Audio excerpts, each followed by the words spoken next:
So hello everyone and welcome. Thank you for joining us in our continued discussions on the application of behavioral science in the UN system. My name is Mary McLennan. I'm a behavioral scientist and I lead what's called the UN Behavioral Science Group, which is an initiative of the UN Innovation Network. So we bring together over 600 UN colleagues from more than 40 UN entities in 60 countries to promote the application of behavioral science. I lead this group alongside my colleague Johanna Joachim, who runs the UN Innovation Network more broadly. Okay, so today's session will talk about some of the lessons learned from mainstreaming behavioral science. We'll hear from governments as well as international organizations in the UN system to hear some of the journey that they've been on to get to where they are now and perhaps some of the opportunities for the future too. So wanted to just flag as well, this event is taking place during UN Behavioral Science Week. There are a number that are still to come over the course of today and tomorrow of events hosted by some of the entities listed at the bottom of this slide. This is the agenda. If you haven't seen it just yet, I encourage you to check it out. Some of the events still to come range from COVID-19 vaccination through to a discussion with Professor Cass Sunstein. So there's still more if you haven't seen it just yet, and I'd encourage you to check them out. Okay, so regarding today's webinar, we have a panel as well as some remarks. If you have questions, we ask that you put them in the Q&A box in the chat. Excuse me, the Q&A box, not the chat. And there you can also upvote the questions of your colleagues to ensure that we talk about areas of, that resonate across the audience today. And if you have questions or comments, feel free to put them in the chat. We can respond to them. Okay, so to kick us off, we will just have some opening remarks from Ayaka Suzuki, who's in the Executive Office of the Secretary General, to describe a bit more about the UN context currently and ways in which we're exploring the application of behavioral science. So Ayaka, over to you. Thank you so much, Mary. Good morning, good afternoon to everybody. Very happy to be here today. So as I introduced, my name is Ayaka Suzuki. I'm the Director of Strategic Planning and Monitoring in the Secretary General's office. So I'm here to talk to you a little bit about how behavioral science is such an important tool for the UN to enhance our mandate delivery and to become more efficient, innovative, and relevant in the 21st century. As you know, I hope, the Secretary General's guidance on behavioral science was launched this Monday with over 1,000 participants. I think a recording of that event will be made available. Samantha Power, who was a keynote speaker, made a really, really great statement. In a way, it's kind of like behavioral science 101. So great introduction. I mean, I think many of you tuning in today are probably knowledgeable, but I think it's a great introduction to the discipline. So behavioral science is part of the Secretary General's UN 2.0 agenda. By helping us diagnose how and why people do the things they do. And this information will be key to improving our policies, response, and overall efficiency. And behavioral science fits into Secretary General's vision to transform the UN, also known as the Quintet of Transformation, to transform the UN into an organization that is nimble, dynamic, and evolving to address ever more complex issues. So maybe let me just quickly segue into explaining what constitute this quintet of changes to accelerate transformation. So they are data analysis and communications to help build on overarching UN data strategy launched last year to turn the organization into state-of-the-art data analyst and communicator for the benefit of the world. It also includes innovation, digital transformation based on all available means, using our innovation infrastructure to permeate a wide range of our work to do our job better, strategic foresight, linking up with other entities around the world and feeding into anticipatory action and preparedness, performance and results orientation, focusing on delivery and measuring the success of our work, learning lessons from what has not worked and be driven by impact. And then finally, behavioral science itself, which is the topic of today's discussion and in fact this whole week, to have more impactful programming and also simplifying and reducing unnecessary bureaucratic processes and fostering a work culture of collaboration. So now that the Secretary General has been inaugurated for the second term, we should accelerate efforts on the quintet. We're learning from organizations and governments that have already gained experience through similar efforts. And I'm really happy to be on this panel today. And I'm really looking forward to hearing from the panelists here. We're committed to embracing these transformations, running pilot programs, and mainstreaming best practices while sharing lessons learned across our system. However, most of these efforts have occurred in silos and with little systematic exchange between individuals and entities who are driving them, and heavy reliance on expertise from outside the UN system. This only highlights the importance of integration to behavioral science efforts. So I think that this BSci week and getting the people together and creating this community is really important to help address that problem. So for those of you who are already not members of the BSci group within UN Innovation Network, please sign up. So I'll stop here and back to you, Mary.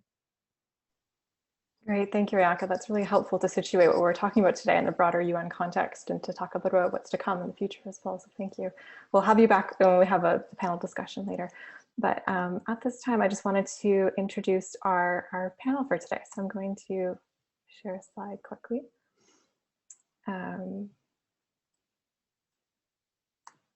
Sorry, we're fortunate to have with us 4 panelists who have a diverse set of experiences applying behavioral science and working toward mainstreaming it within their organizations.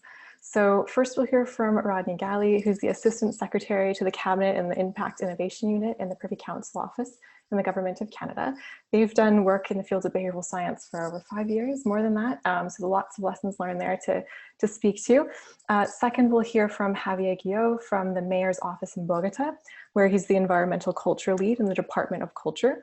He's also worked in the national government in the National Planning Department, so he has experience at two levels of government, applying behavioral science and working to do it a bit more systematically. Next, we'll hear from Hideko Hadzialik, who is the resident representative or UNDP in Kuwait, who's had a number of experiences working with behavioral science with government as well as within the UNDP. So lots to share there as well. And then finally, we have Reynolds Bacchus, who's the head of eMBeD in the World Bank, which is the World Bank's team. And if you do not know about them, I encourage you to check out their website. There are lots of examples and case studies there to illustrate some of the work they've done. So again, Reynolds can have a lot of things to contribute to discussion today. So with that, I will go to our panel for our first question. Over to Rodney. Could you explain a little bit about what the Impact Innovation Unit does and how you work towards mainstreaming behavioral science? Great, thank you, Mary. Really, it's a pleasure to be here. I'm really kind of excited about today's discussion, as well as all of the events that have taken place sort of this past week. And so, with respect to what the Government of Canada is doing on behavioral science, I thought it would be helpful, as you just even kind of noted in your opening remarks, sort of I guess the long trajectory that we have been on in terms of mainstreaming behavioral science that started back in 2015. So just for some context setting, so it was back in 2015, we set up sort of a small team in the Privy Council office to test out at that point in time sort of these new sort of policy tools and approaches. Behavioral science was one of them. It was modeled very much after what other governments were doing sort of at the time of setting up these small sort of units in central parts of government to do a couple of things that was actually even kind of remarked on sort of in the intro. How do we design sort of public policy sort of interventions and programs and service delivery models in a way that are citizen-centered? And I think there was an idea that behavioral science could help sort of inform that. So as our team was set up, what that did was sort of catalyze sort of a number of other kind of satellite teams across the Government of Canada. Over the subsequent years, we've seen sort of an elastic or sort of an expansion and a contraction of all of those teams for various reasons. Not the least of which I would say was, within a public policy context, I think the ideas of sort of rigorous methodologies that can fit within, a government context was still sort of new and novel. And so I think we saw sort of a very uneven kind of landscape with respect to sort of how rigorous or not some of the methodologies were. And I think, there was a lot of lessons learned in terms of sort of the basis and sort of the data with which we undertook behavioral science. So, I would say we saw really sort of maturation and turning points within the Government of Canada's exploration of behavioral science at a couple of key junctures. So in 2017, we had a new government come into play that was very much kind of focused on sort of this idea of innovation, both externally from an economic standpoint, as well as internally from a public service standpoint.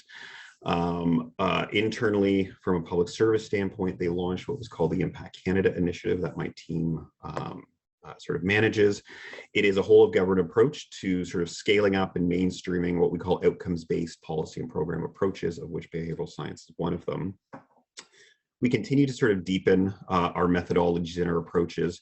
And what I would say is we hit a real sort of turning point in the past sort of 18 months when COVID hit. And so what became really clear at the beginning of COVID, and this is a really sort of important, I would say sort of context point for the Government of Canada, was it was really clear that in order to sort of manage the government's COVID response, this idea of large-scale behavior change was very apparent. We were looking at, how do we ensure that Canadians will sort of physically distance, wear masks, hand wash, stay at home.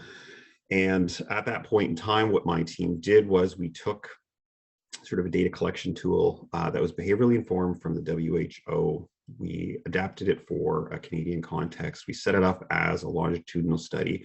That ended up being sort of the backbone for the Government of Canada's work in behavioral science in managing the COVID response. And over the subsequent sort of months and, well, unfortunately, sort of year and a half where we're at right now, what we're seeing is what I would sort of characterize is one of the most robust uses of behavioral science, certainly in the Government of Canada at scale. And so through that data collection tool, which in essence has tens of thousands of data points, very unique from a Government of Canada and a Canadian context, rigorous methodologies that have been developed and refined once again sort of within a Canadian context. We are seeing sort of the use of behavioral science now in that COVID response. Both from a push and pull standpoint. And what I mean by that is, we have senior leaders across the Canadian government at the bureaucratic level, as well as political leaders, always asking those questions in terms of what does the behavioral science and what do our behavioral scientists say with respect to sort of issues like sort of vaccine hesitancy, sort of the way in which Canadians are responding to certain sort of protective public health measures. How can we use behavioral science to help sort of stem the tide of sort of mis and disinformation as it relates to COVID?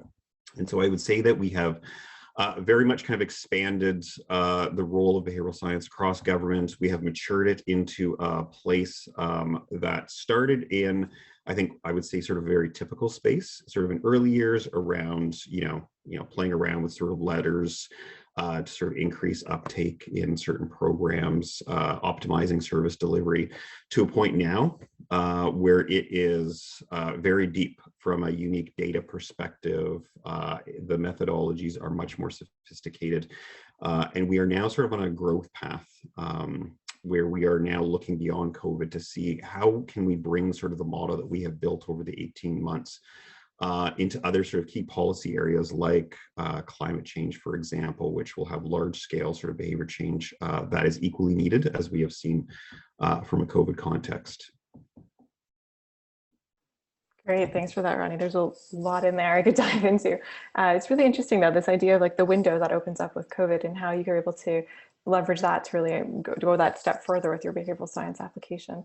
Quickly, I would like to know, what would you see as, what would be success for you in terms of the Impact Innovation Unit, particularly for mainstreaming across the Government of Canada? How do you view that?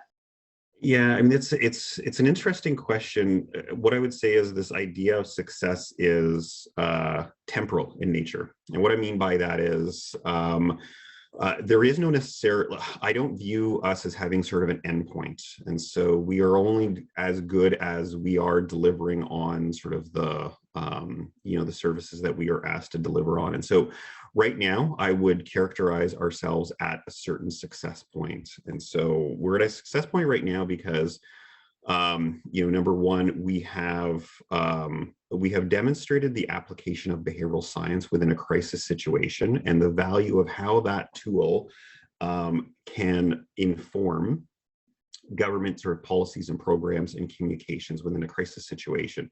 So demonstrating that, within rapid sort of, 4 to 6 week cycles, we can provide value to government responses in a way that is extremely sort of unique.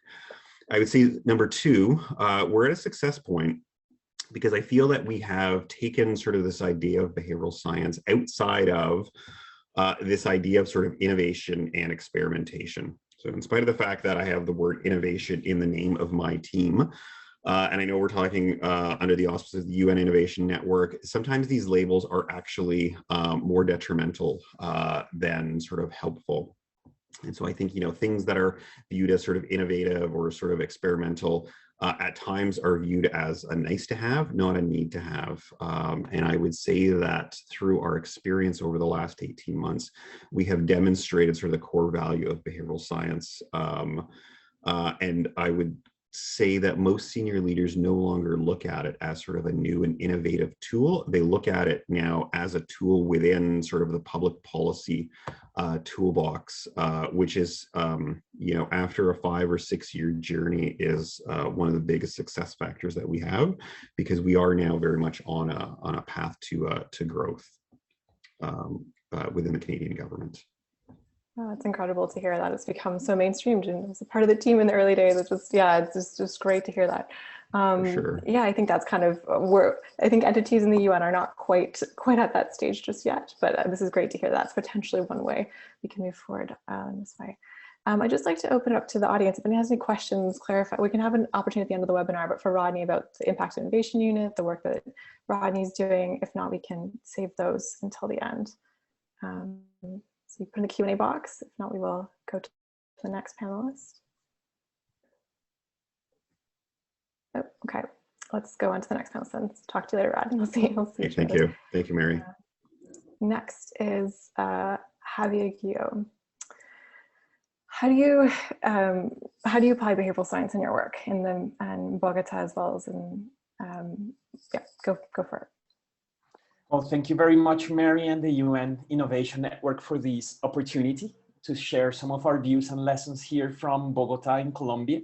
Well, first, we understand behavioral science not just as one tool, building upon what Rodney was saying, but actually as a very diverse set of tools and approaches to understanding and engaging with human behavior, with its very own set of internal debates and controversies, like every good science, right? So it's a very rich field, and which is itself part of a much wider and very rich landscape of tools to understand reality, to shape reality, to enable action, and to empower people.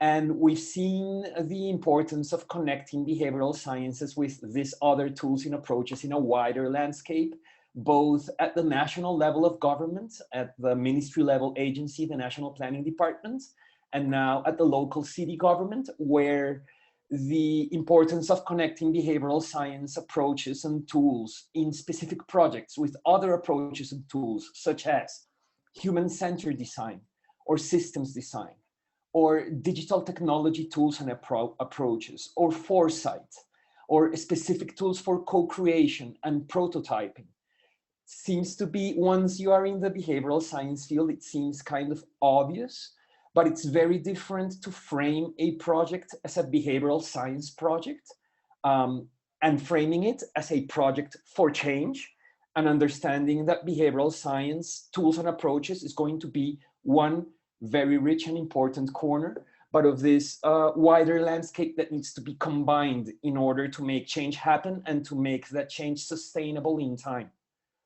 Secondly, I really resonate with what Rodney was saying about how innovation and experimentation can end up being detrimental, even though they are kind of like behind the screen.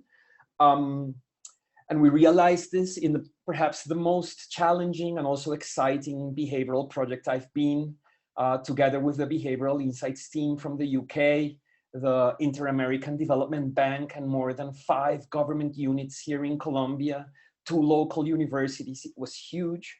There we realized that framing the project not merely as an innovation project, but as a project that was immersed in a policy priority that was tackling corruption in the school feeding program, makes sense not just to persuade decision makers to buy into the project, but also to then communicate lessons learned from that project and help resonate, not just in the specific topic of fighting corruption in the school feeding program, which is huge, but in a wider reflection about corruption and the fight against corruption. And I would like to end with a reflection from the citizen culture policy here in Bogota. So citizen culture is a particular concept, a term that was born here more than 20 years ago in the mid-1990s. That's going to emphasize the importance of understanding culture, not merely as our shared set of behaviors, practices, values, but also as the creative expression of humanity and the touching of our sensibility, and how combining these 2 understandings of culture leads us to a potential of seeing behavioral science connecting with a diversity of fields that are also trying for decades ago to engage people into behavior change and understanding the complexities of behavior and the many variables that have to be actually tackled in order to see systemic behavior change that sustains in time. Great, thanks for that, Javier. There's a lot in there you can unpack. So thinking about how you apply behavioral science, how do you define success when you apply through these projects? What's your ultimate aim for this? If I had to just give today just one message for the audience, it would be this one: plan for iteration.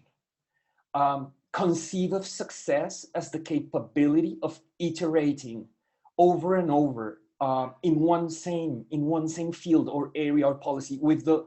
It's frequent to plan and then implement and then rigorously evaluate, when we are lucky, one project.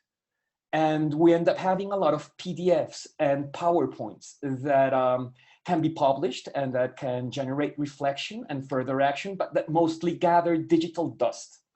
We need to plan for iteration. So understand that the results of the evaluation will deliver results, not just on what happened, but also on how the process was like. And that then we need to incorporate those results of the evaluation into a new iteration where the value of that learning is put into practice. Well, we rarely plan for iteration, as if, right, we're not just going to do one experiment. We're going to do 2 and 3 and 4 in a series, or even better, we're going to have a portfolio, right? So we are iterating on 4 different fronts, and we're planning for this iteration to continue. This is much easier said than done, especially getting the institutional buy-in to make that happen. But I would really emphasize the importance that we, together as a behavioral community, understand how iteration can happen much more and better, not just in one place, but across places, and in such a way that the outputs of that iteration are really means for learning. There is no point in evaluation if the evaluation is not conducive to learning and to adjustment and change. But it's a design problem, right? How it's not merely a PDF. How is the output designed such that the consequence of it is actual learning and change? Great, thanks for that, Javier. There's a lot there. Again, the importance of iteration. Again, we come back to Rodney's point about having senior leaders to buy into this, to understand not only what behavioral science is and the value of it, but the process behind it, and that it's not always linear, easy to achieve thing to do. So thank you very much for that. We'll have you come back again for the panel. Next, I'd like to go to Hideko from UNDP. Could you explain a bit about your work applying behavioral science and your overall approach? You're on mute. Yeah. There we go. Classic. Yes. Thank you so much, Mary, for organizing this. It's really exciting. So for UNDP, I'd like to contextualize the importance of behavioral insights. It's in the context of increasing need of development support with low-cost, high-impact interventions. Of course, when we say low cost, it's a relative terms. So as Rodney was highlighting, and also Javier, that we are in support of public policy formulation and as well as policy implementations. So for UNDP, we have conducted different types of BI studies, such as recycling, gender, prevention of violent extremism, and utilization of water and energy, well-being as well, and then taxation, and also how to reduce the consumption of plastic bags. And the results of BI and the implementation of it, some of them need solid implementation plans, right? While others are pretty much straightforward with very defined stakeholders. For example, after the BI study on prevention of violent extremism, for example, we then took the result and started the training of trainers in prison facilities, for example. But in other cases, it's about investment, public investment. So it is very important to have a buy-in from public stakeholders, particularly policymakers, from the onset of the content and the scope of the BI. And for UNDP, we have accelerator labs, which is globally the largest network of innovations located in 91 countries, supporting 115 countries, in fact. And each team is headed by head of exploration and the head of solution mapping and the head of experimentations. So there are increasing uptake on BI, but also at the same time, it is important to boost up the capacity in terms of the quality of the results of the experimentation, designing of the experimentation, and also making sure that we will not rush into any conclusions. So it is important to have a critical capacity of one advisor who can do the quality assurance, and then supported by data analysts and so forth. And the multidisciplinary team is key to success. Here in Kuwait, we don't have an accelerator lab, but at the same time, we are also working on BI together with the government of Kuwait. And this is 100% owned by the government. And about 5 years ago, we supported the establishment of the first ever nudge unit in the public policy unit of the government in the region. And I think overall, before 2005, most of the BI communities are based in academics. But then after 2005, it's exponentially increased the number of government-run nudge units. And this is the most effective way of influencing the public policy. So as a United Nations Development Program, we don't do the experimentation in silo, but then connecting innovation communities on the one hand, and then public policy experts on the other. Thank you. Great, thank you so much for that. I covered a lot of topics there, from the way the UNDP functions through to how to engage with partners in the government and member states as well. So thank you for that. Looking a little bit towards where you're going, how would you define success in what you do in your work overall? Yes, in the context of a post-pandemic, we need a fundamental shift because current economic growth is based on consumption model, right? But then when we talk about, circular economy, it goes beyond the recycling. So it's a fundamental structural change that takes time. It takes years. At the same time, we also need a change in behaviors, human behaviors.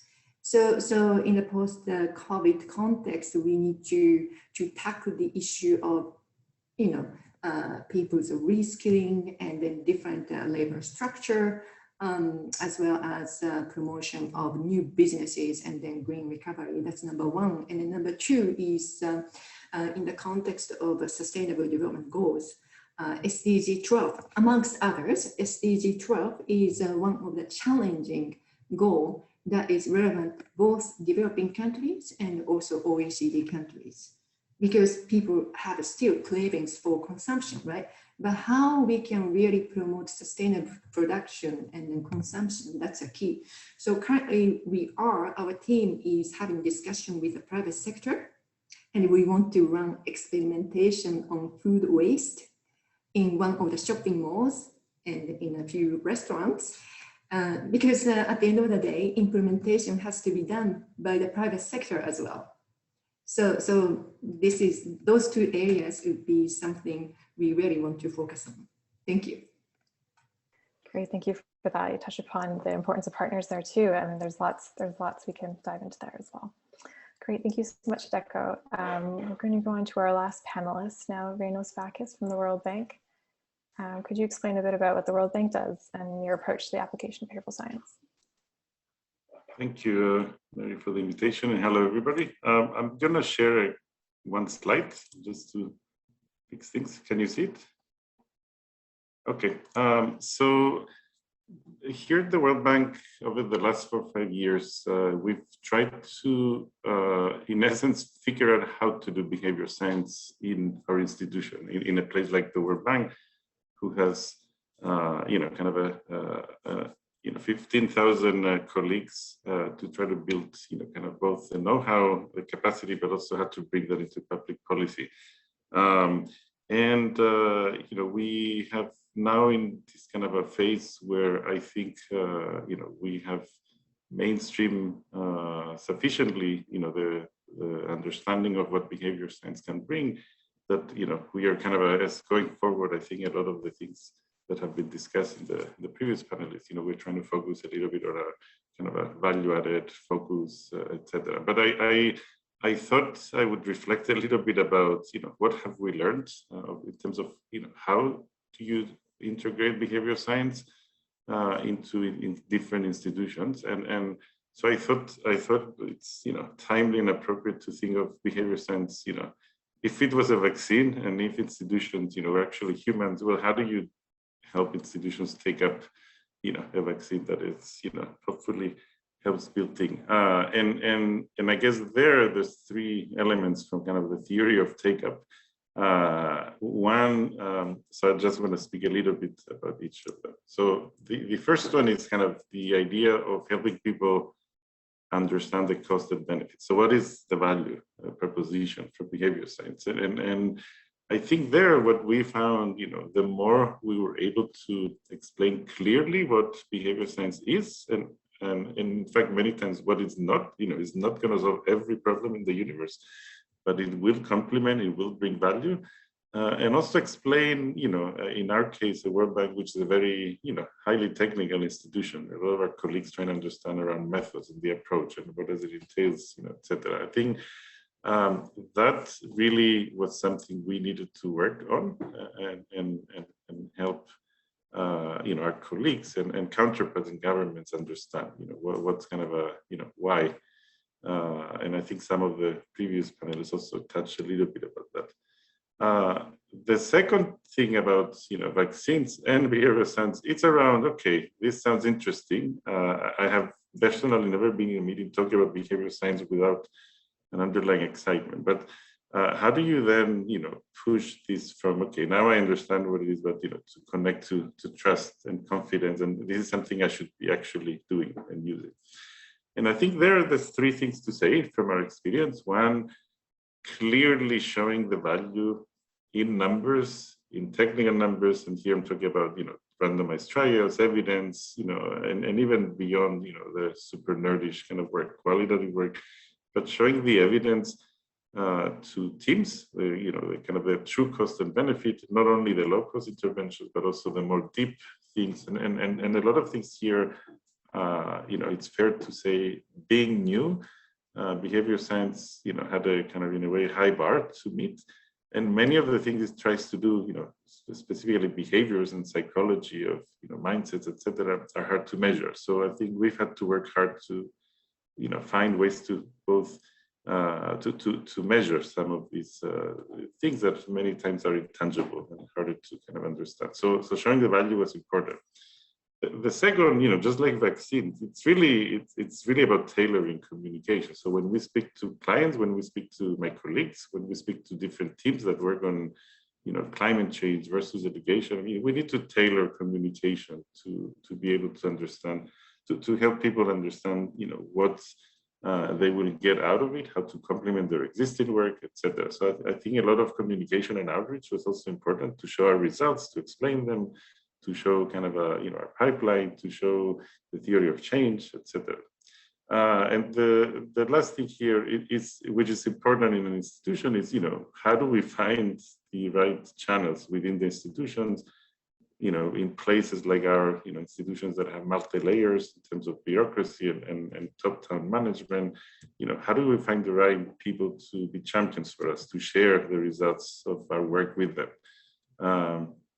I think these are, this has been really important as we were scaling. One of the things we found, we went from top down to much more, to bottom up approach, reaching our networks to get involved in projects, to a much more top down. Now, we speak to management teams and country directors.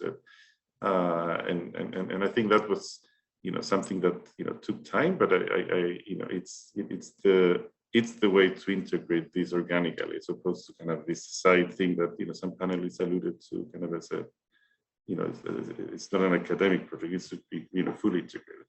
And the last thing has to do with ability. So how do you make it easy for people to do it? And again, here there's a bunch of things, but it's anything from how do you set it from the beginning, not as a research project, but as something that if it works, then it can be easy to scale. What are the tools we need to create? What are the how do we bring skills and training, and we design kind of things in a way that we can transfer skills. So so we don't we can actually empower our colleagues in the bank and counterparts to actually to take ownership about this thing. So that speaks also about this, partnerships and friendships and building on them and relationships, which, given, what we know about behavior science, most of it is about social, norms and understanding culture, understanding, kind of perspective techniques.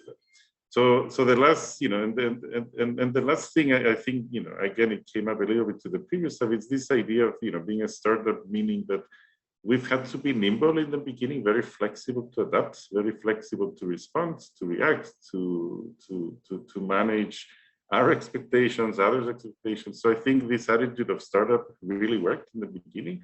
We now are in this phase where we are taken in some ways more seriously, in the sense of, we're more mainstream. So now we can, lose this startup kind of a approach and be, kind of actually focus on kind of a deeper value, etc. So for some reason I don't see my, okay.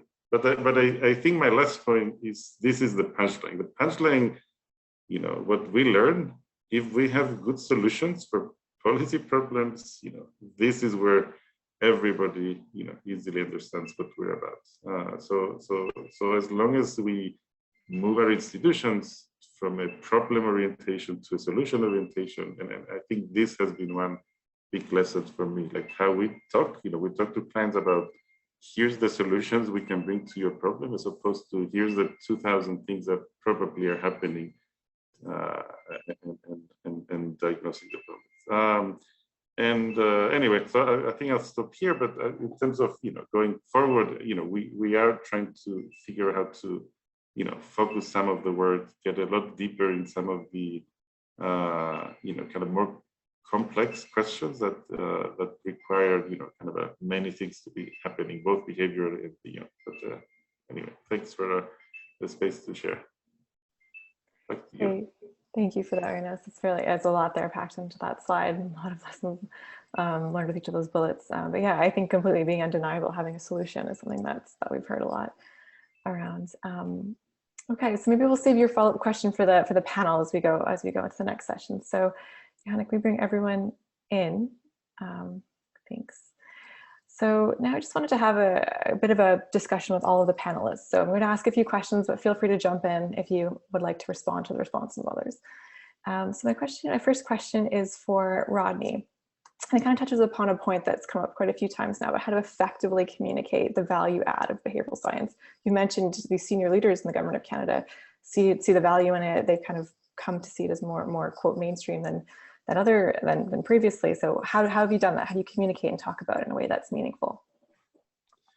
Yeah, thanks, Mary. That's a really important question because it speaks to the legitimacy of behavioral science as a mainstreamed public policy tool. And I think the key again sort of rests with number one, being able to communicate that what we have done that has led to sort of the recommendations, the communication of some of our findings and data are all backed by like really strong and sort of rigorous sort of methodologies that have been vetted by sort of those on the outside, whether it's through sort of academic sort of collaborations, advisory committees, or sort of whatnot.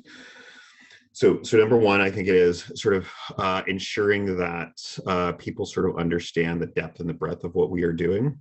But then number two, it is also communicating in a way that is accessible. And so accessible and sort of actionable. And so there is a fine line and sort of a fine balance in trying to sort of explain the complexity, but at the same time, certainly within a government context where decision-making is often rapid and has to take into account obviously sort of the operating environment, sort of political considerations, sort of whatnot.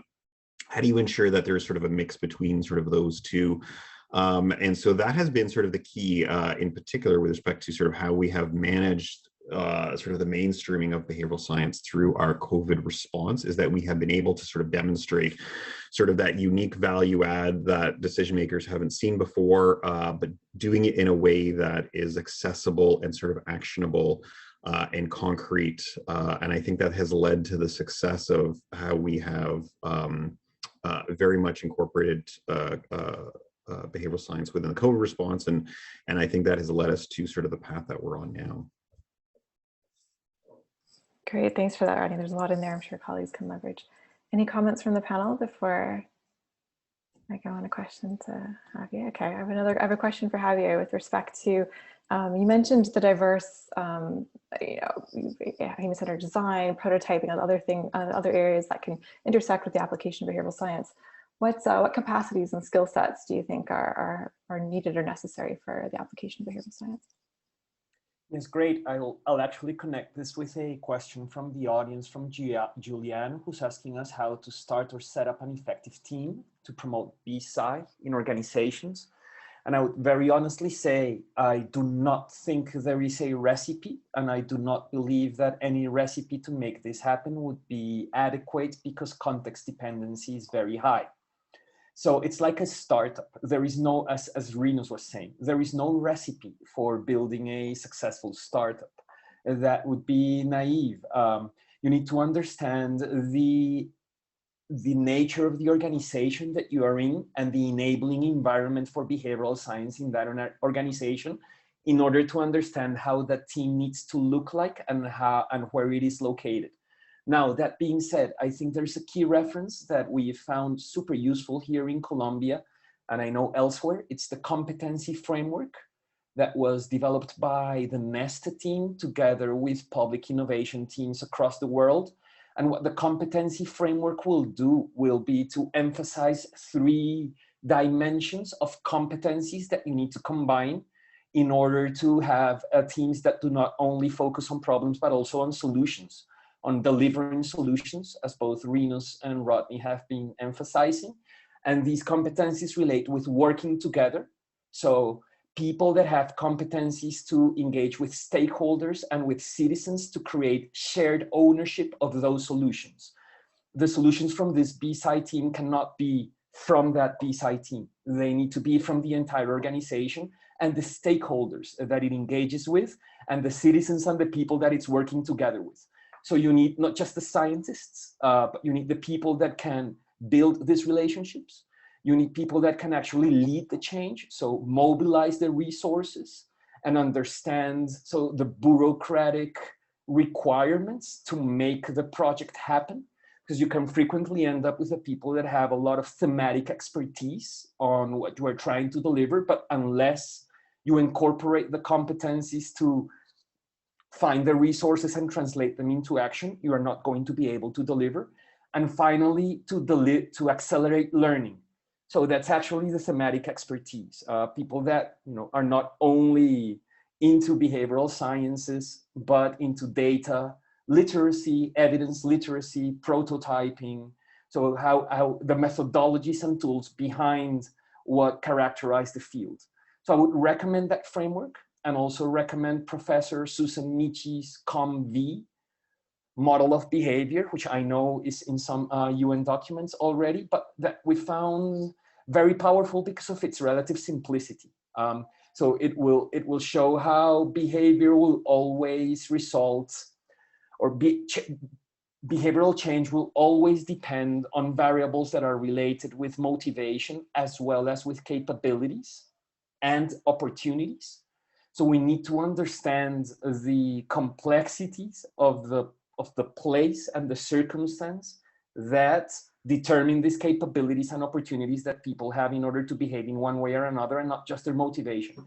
And for this reason, not just operating from one team, but building a network.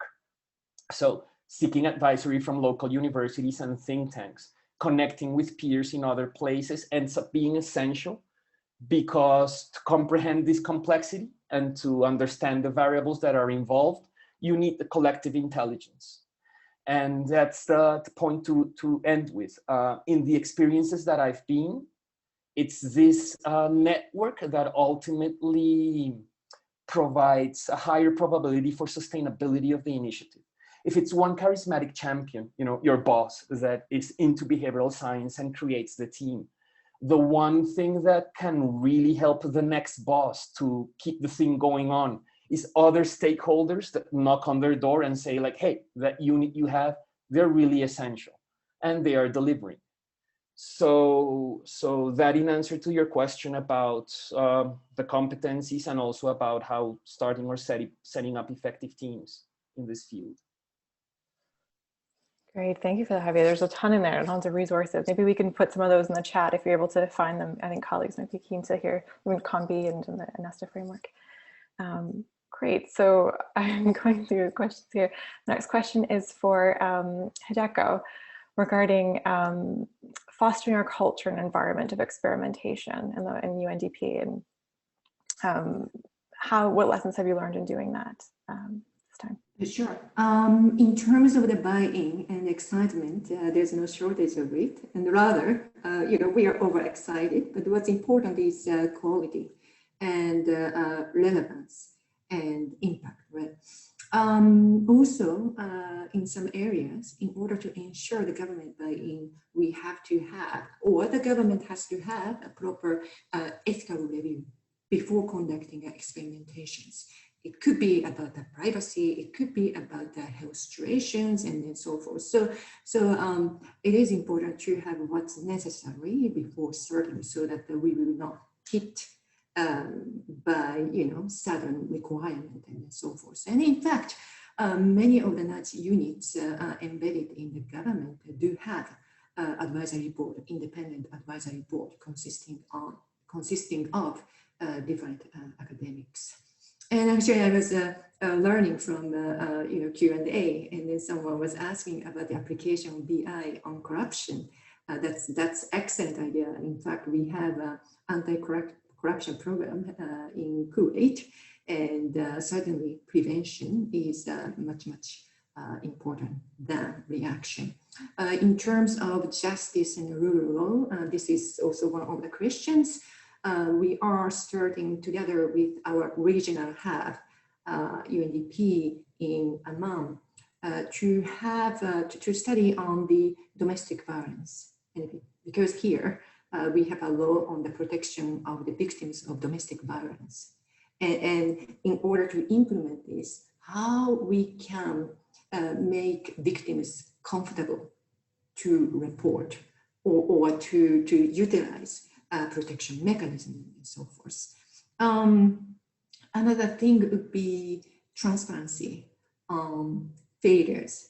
We have to have a much more active exchanges of failures as well, right? We could have a short-term interventions, we could be overreactive, or it could be always like a counter nudges as well.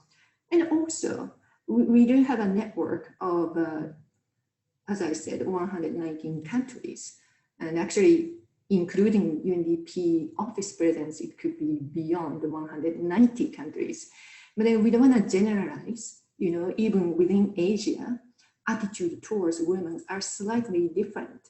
So nuanced approach is very important. Yes, it is very useful to use the experimentation happening in other countries. It's a good shortcut. We like that. But at the same time, even in the Gulf area, each country and each community has different perceptions. So this is the reason why we really value local cultures and traditions. Thank you. Great, thank you for that, Hideko. I think it touches on a lot of the topics we've been talking about this week about ethics and what that means for the field of behavioral science, and also this context specificity of findings, and how do we take these, like Richard Thaler was talking yesterday about making things easy and how we can just make everything easy, but what does that mean in different countries and contexts, and exploring that. So thank you for that. Okay, now on to Reynolds. With respect to your work, you have a lot of partners you've established with the World Bank. So picking up on some of Javier's point as well, what are some lessons learned you have with respect to partners, or just generally as well, if you want to add anything else? I know I cut you off a little bit earlier, so feel free to come in with whatever you'd like. Sure. I mean, partnerships is, you know, it's instrumental in the sense of enabling both understanding context, but it's also important in enabling scale. You know, we are a small team, you know, we cannot be in every single project and keep the engagement. The engagements at the policy level are not supposed to be run by a behavior team. They're supposed to be by, you know, kind of our colleagues who lead the health teams, you know, the education project, the climate change project. So in a way, kind of partnerships is an essential, you know, ingredient in kind of how you bring behavior science at work. I think it's fair to say the most successful projects I can think of are the projects where, you know, we truly, you know, we truly are able to embed in the team and bring our skills, but also, you know, kind of create these very clear accountabilities and responsibilities of who is, you know, leading the dialogue, you know, how to bring our insights. And when you get those together, which is very hard, I mean, I think that's part of the challenge, you know, because we always have to adapt, you know, to individuals, to our bureaucracy, and then the, you know, the counterpart kind of context, which it's all, you know, it's never the same. So I think those partnerships are important from the implementation side. The second type of partnership is the public goods kind of knowledge, and I think that's also challenging. I mean, we've seen it this year.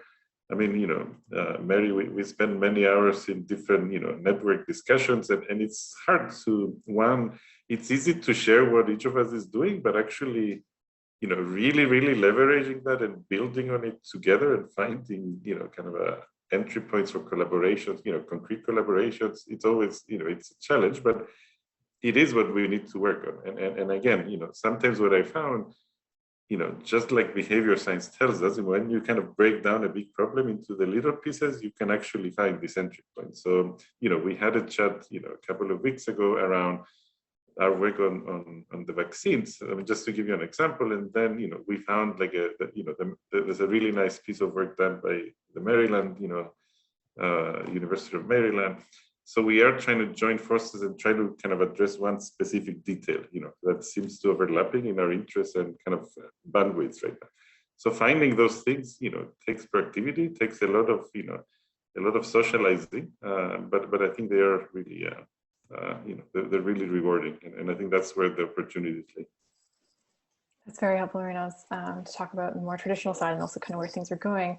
So one thing we're aiming to do with the UN Behavioral Science Group is to hope to create some of those partnerships. So we're thinking about having some groups with like more specialized, like whether it's health or gender or climate, colleagues who are working in these areas to kind of connect them and define those synergies to avoid the perhaps duplication or just sharing knowledge and lessons learned. So there's definitely a lot of potential there. Okay, so on to Ayaka for our last comment. We'll see if we can get some from some of the audience, if we can squeeze them in. So could you speak a little bit more to the support the UN will bring regarding mainstreaming behavioral science, and particularly the implementation of the Secretary General's guidance note? Right, so thanks for the question, and many thanks to the panelists. I mean, a lot of what panelists said really resonated, so I really appreciate your sharing your experiences. So look, as I said, behavioral science is one of the key pillars of Secretary General's vision for UN 2.0. So we need to mainstream it in order to modernize our organization and then to be more impactful. And as I was listening to panelists, it really made me think how different parts of the component parts of this quintet reinforce each other, right? Because when we're talking about evidence-based decision making, we need data for that. We need to have kind of a digital infrastructure to make it all happen. And ultimately, it is about being impact driven and results oriented. And that's what this is all about, right? Like well-meaning programs may not achieve the result that they were looking for if they're not designed properly.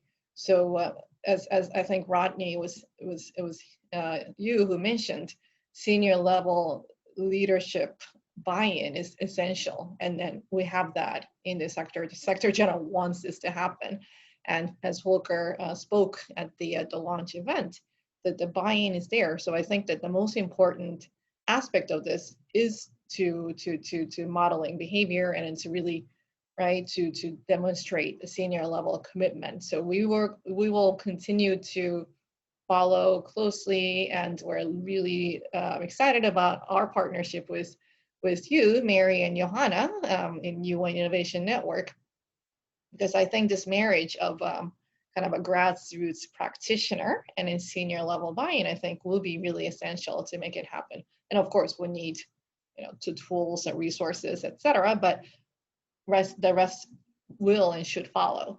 So yeah, I mean, I think the key really is to demystify what this is about. I mean, I've gotten a lot of really great feedback from colleagues this week.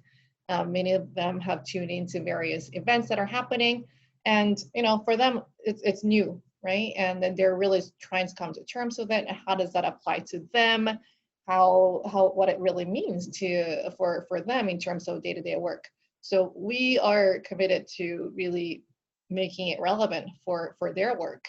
But to do that, I mean, as it has been amply reinforced throughout the panel today, we really need iterations, we need experimentation, and we need to break down the silos, and we need partnerships.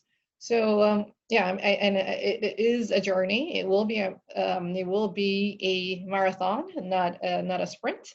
But the fact that we're doing this now, and we will continue to work on this I mean, I think we have to be realistic that this is not going to be an overnight thing, right? But certainly the Secretary General and his office are committed to accompanying this process. Thank you. Great, thank you for that, Ayaka, and for the strong remarks. Yeah, it's been a great week. We're hearing from many colleagues from senior level through to more working level and everywhere. So thank you for that. Okay, so we have a couple, hopefully I can steal some time from the panelists for a quick rapid fire question. It comes from Verities. So one, you can choose one or the other. What would you consider a main takeaway lesson from your experience? Or one failed intervention, and why did it fail? So maybe we can start with, who wants to start? I realize I'm putting you on the spot. Anyone want to volunteer to start with an answer to one of this?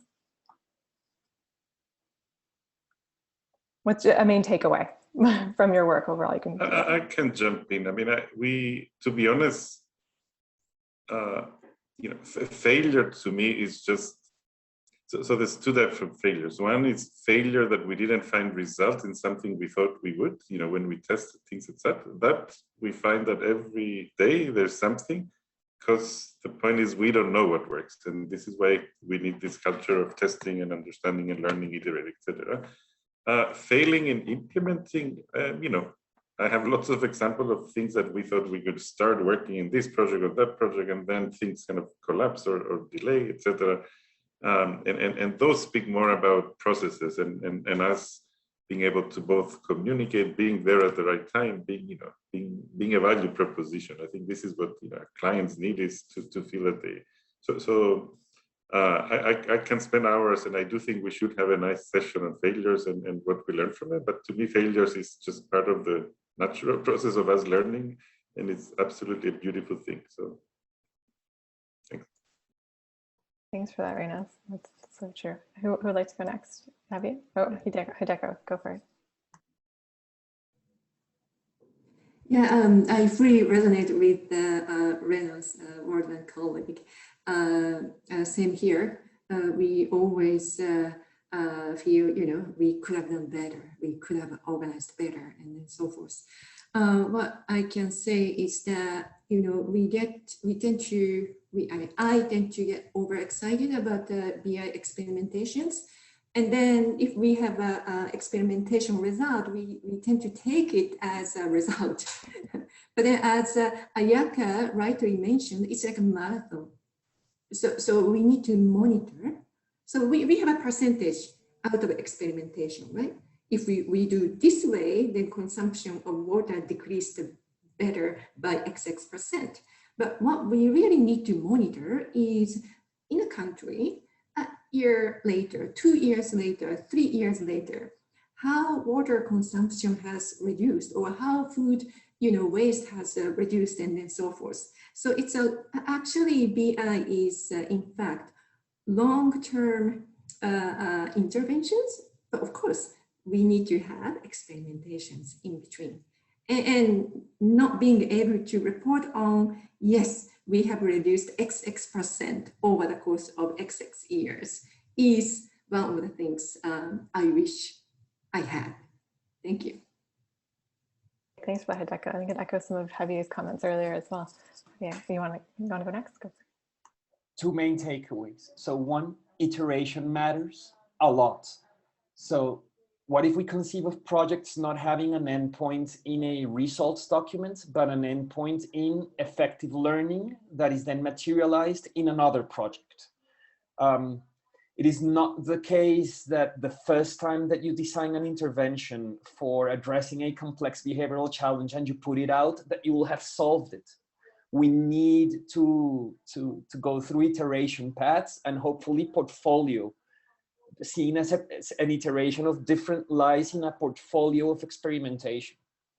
So unless you have the learning capabilities in your organization or project, do not attempt to use B-side to deliver results, because you will end up with just one PDF or PowerPoint, then gathering digital dust.